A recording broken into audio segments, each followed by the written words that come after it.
Hello বন্ধুরা, সম্পাস ক্রিয়েশনে আপনাদের সকলকে স্বাগত। আজকে তৈরি করব একটি সুস্বাদু শুক্তো কলমি শাক দিয়ে।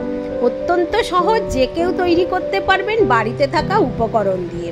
কোনো বেশি উপকরণ এতে লাগবে না, কিন্তু শুধু কলমি শাক দিয়ে তো শুক্তোটা তৈরি হবে না, তার জন্য একটা সিক্রেট উপকরণ আছে। চলুন দেখে নিই সেটা কি আর কিভাবে তৈরি করব এই সুস্বাদু শুক্তো। কলমি শাকের পাতাগুলো প্রথমে আমি হাত দিয়ে ছিঁড়ে নুনের জলে ভিজিয়ে রাখছি, আর অল্প অল্প ডাঁটিগুলো বটিতে কেটে নিয়েছি। এখন 1 কাপ মটর ডালকে আমি ভিজিয়ে রেখেছিলাম, সেটা ভিজে গিয়েছে। মিক্সিতে মটর ডাল, কাটা কলমি শাক আর 3টে কাঁচা লঙ্কা দিয়ে এটা বেটে নেব। এখন দেখুন বাটা হয়ে গিয়েছে। এবারে দেবো অল্প একটু নুন আর অল্প একটু চিনি, 1/2 চামচ, আর অল্প একদম কম একটু হিং দিয়ে খুব ভালো করে এটাকে ডালটাকে প্রথমে ফেটিয়ে নিতে হবে। ডালটা প্রথমে ফেটিয়ে নেবো ভালো করে, যাতে বড়াটা খুব সফট হয় আর খেতে খুব সুস্বাদু হয়। এবার কড়ার মধ্যে আমি দিয়েছি সাদা তেল 2 টেবিল স্পুন দিয়ে বড়াগুলোকে একটু ছোট ছোট করে ভেজে নেব। এখন এটা ভাজা করছি আমি হাই ফ্লেমে। এবারে দেখুন ভাজা হয়ে গিয়েছে, আমি অনেকগুলো বড়া তুলে নিয়েছি আর কয়েকটা এখনও আছে, এগুলোকে ভাজছি। এবার এগুলো একটু গায়ে গায়ে লেগে গেলে খন্তিটা দিয়ে একটু কেটে দিলেই এগুলো খুলে যাবে। আর বড়াগুলো একটু কালো কালো দেখতে হবে, কারণ শাকটা দিয়ে ডালটা বাটা আছে বলে। এই বড়াগুলো খেতে অত্যন্ত সুস্বাদু হয়, মানে এটা এমনিও খেতে খুবই ভালো লাগে। তো এখন আমি বড়াগুলো তুলে নিচ্ছি। সবই বড়াগুলো এখন ভাজা হয়ে গিয়েছে। একটু বেশ মচমচে হবে এরকম করে ভেজে নিতে হবে, খুব কিন্তু নরম হলে ভালো লাগবে না। তো এখন আমি তুলে নিলাম। এরপরেতে দেখুন আমি কয়েকটা সবজি নিয়েছি, একটা বেগুন, 3টে আলু আর একটা রাঙালু কেটে রেখেছি। এবার কড়াইতে যে বড়া ভেজেছিলাম সেই তেলে ফোড়ন দেবো 1/2 চামচ মেথি, 1 চামচ কালো সর্ষে, একটা শুকনো লঙ্কা আর 3-4টে তেজপাতা। ফোড়নটা একটু নেড়ে নিতে হবে প্রথমে। এখন ফোড়নটা একটু নেড়ে নিচ্ছি। এবারে আমি এতে দিয়ে দেবো প্রথমে আলু আর রাঙালুটা। আলু আর রাঙালুটা একটু ভালো করে ভেজে নেব। আলু আর রাঙালুটা হাই ফ্লেমেই কিন্তু এখন ভাজছি। তো এবারে দেখুন একটু কালার এসে গিয়েছে। আলু আর রাঙালুটা একটু ভালো করে ভাজা হলে পরে তখন আমি এতে দিয়ে দেবো আমার কেটে রাখা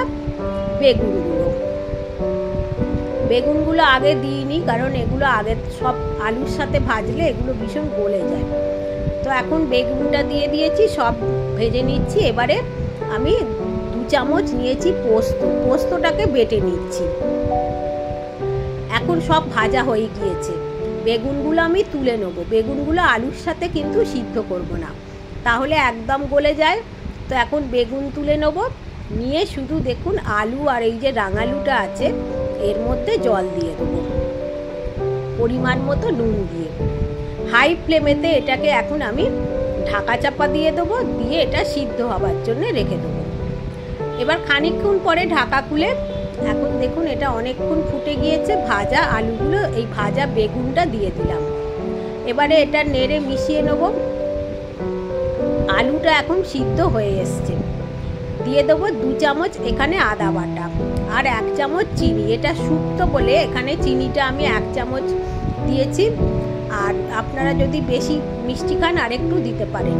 তো এবার ভাজা বড়াগুলো দিলাম, দিয়ে এটা ফোটাতে হবে। আর বেটে রাখা পোস্তটা, শিলের ধোয়া জলটাও দিয়ে দিলাম পোস্ত বাটার। এবার ভালো করে নেড়ে নিতে হবে। চিনিটা কিন্তু আমি একদম 1 টেবিল স্পুনই দিয়েছি, কিন্তু একটু ওপর মানে চামচেটা একদম ভর্তি করে। এবারে দিয়ে দেবো ভালো ঘি, এতে আর কিছুই দেবার নেই।